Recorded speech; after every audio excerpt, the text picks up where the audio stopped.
Do I look relaxed? Yes, finally.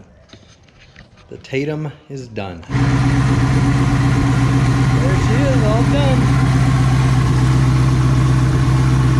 Water pump spinning up. Update number 3, video airing now.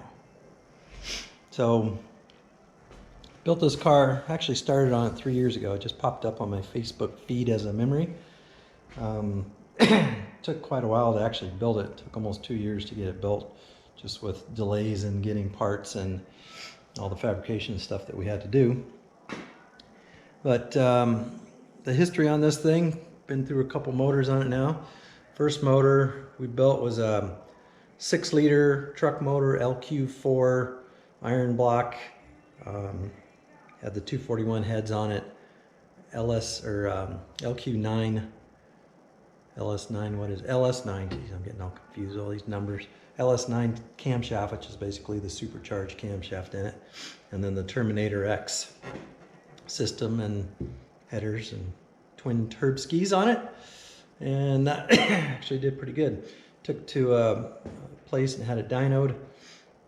And on the dyno, started spewing out water out of the radiator. So they assumed that it lifted the heads and blew the head gaskets. That's kind of a common thing on these LSs when you put a bunch of boost at it, but it didn't have a bunch. It only had like 12 pounds of boost. Anyway, they took the heads off, replaced the head gaskets, put basically the same thing I had on there, steel multi-layered head gaskets on there. Put it all back together, ran it on the dyno again, and was spewing out a little bit, not quite as much.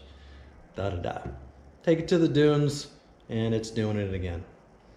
So we're thinking, dang, it lifted the heads again, blew the head gasket. We took it to no, this was last year. We ran it a few times. As long as you're not really in the boost real hard, it was working fine. Had like 750 horse at the wheels last year, so it's not like it wasn't fun. It still ran really good.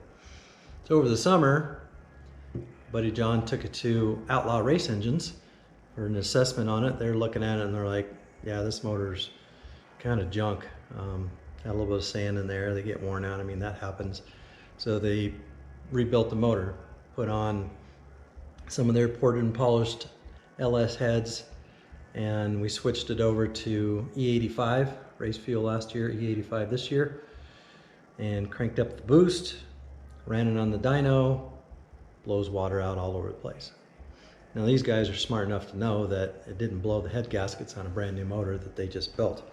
They built a lot of race cars over there, but that being said, they really weren't 100% sure why it was doing it.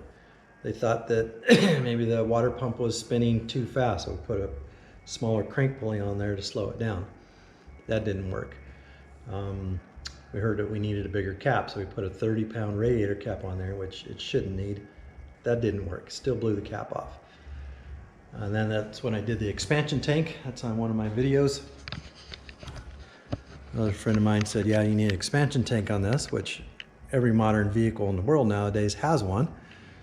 Usually they just fill this up and then there's no place for expansion and heat, stuff like that. So built an expansion tank. We ran it down the street and it was good. So you run it down the street before, you make some boost and it was blowing out.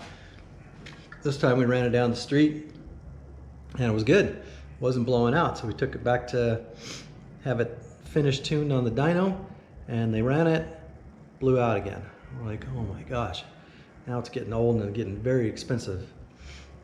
So I took it back to my friends over at Tatum. I talked to the main engine guy over there and he said, oh yeah, you need an electric water pump. We put that on all our cars. I'm like, who knew? Probably should have talked to them a long time ago. So that's when we went with the Mazir electric water pump. More money, but look at it. It's gorgeous, huh? So I did a little bit of a video on that. Really not much to see. You're just putting it on. A couple things that had changed was the length of the pipes and stuff, so I just had to redo those and move them around. We use these steel pipes with just little rubbers on each side. Gives it a nice clean look. That was all done. Got my wiring done. I kind of did some different videos, some hodgepodge stuff, and I'm going to try and put together something with all that video. I kind of lost track of where I was at, but I started to show you guys how I did the wiring, and I didn't really finish it because I was in a hurry, but the wiring is all tucked way up underneath there.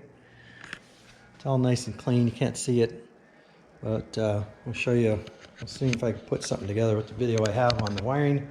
That's pretty basic. It's just a power and a ground and a relay.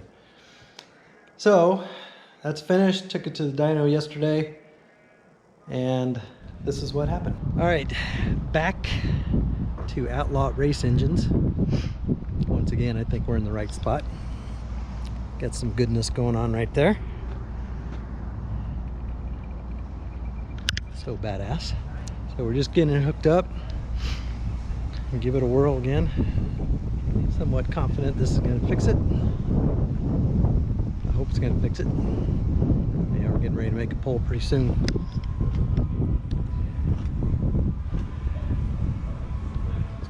Got the hub mounted dynos, which really seem to be the cool setup nowadays.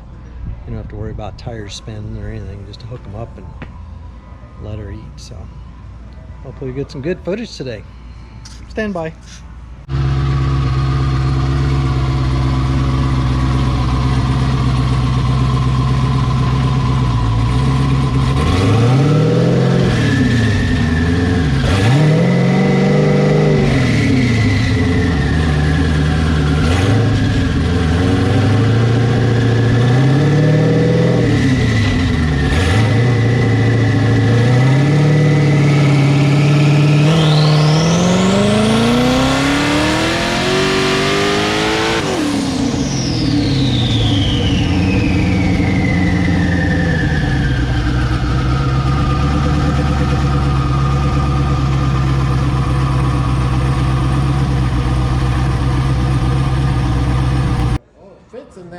Alright, first dyno pull at the wheel, 1032.7 horsepower.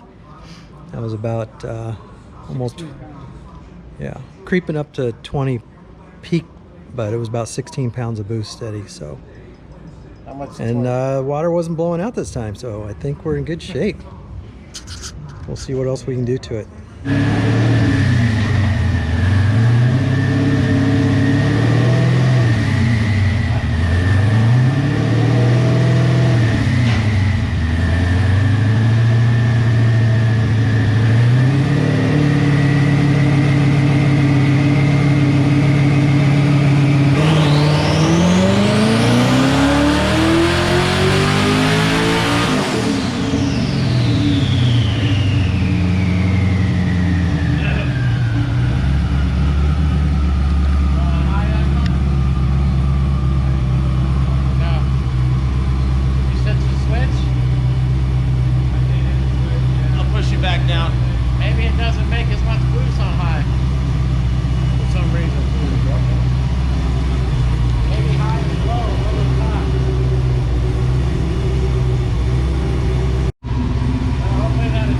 That last run we just did was 998.9.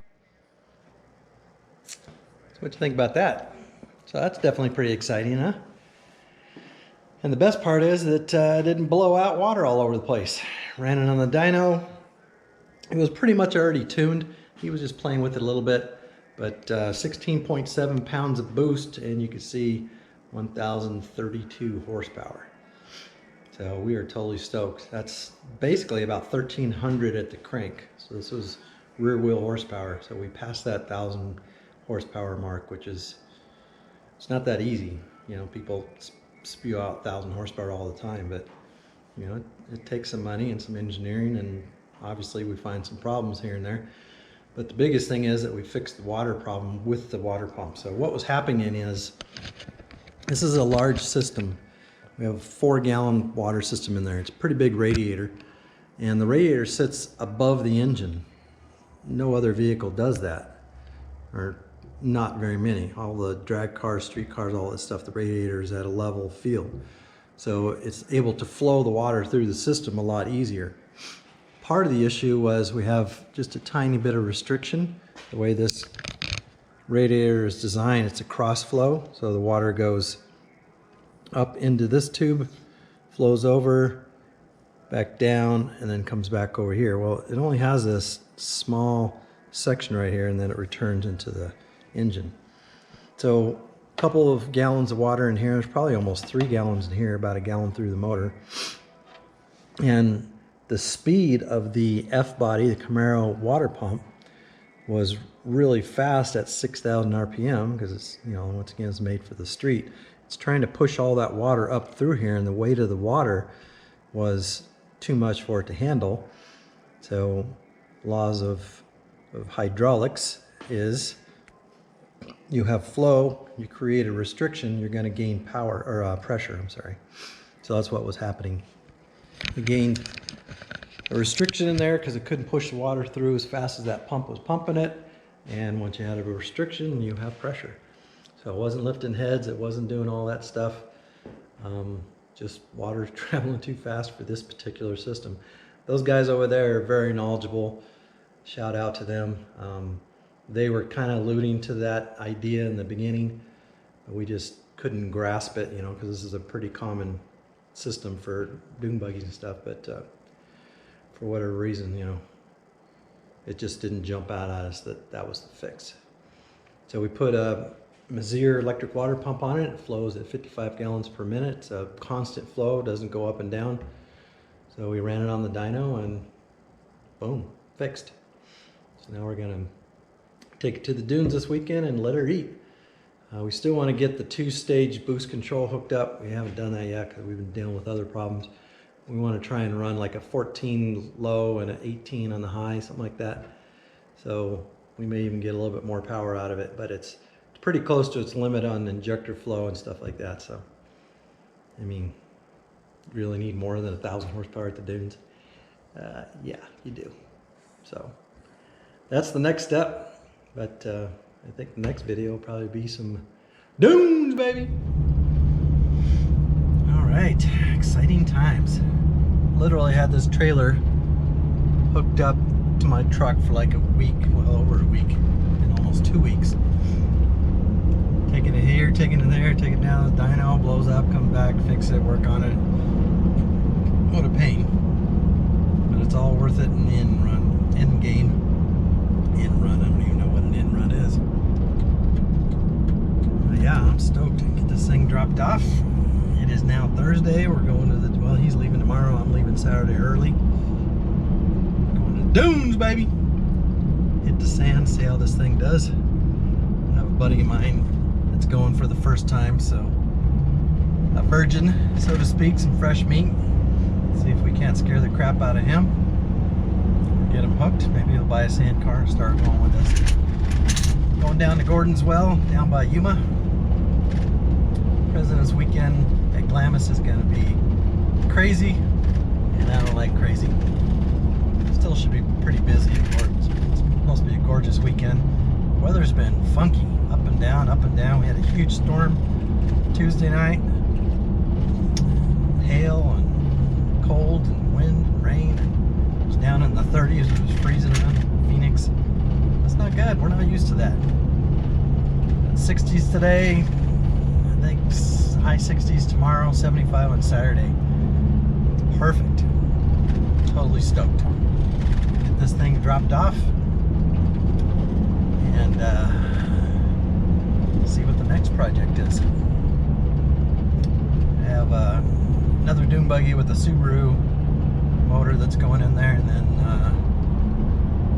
maybe a 55 Chevy back half. I'm working on with a friend, so that's not the sealed deal yet, but hopefully that comes together. That'll be kind of a fun project. So once again, thanks for watching. If you haven't subscribed, please do. It really does make a difference. Subscribe, like, hit the bell if you want to see some content coming out. You'll be the first one to see it. And next video will be something from the dunes, I hope. So stay tuned and check it out.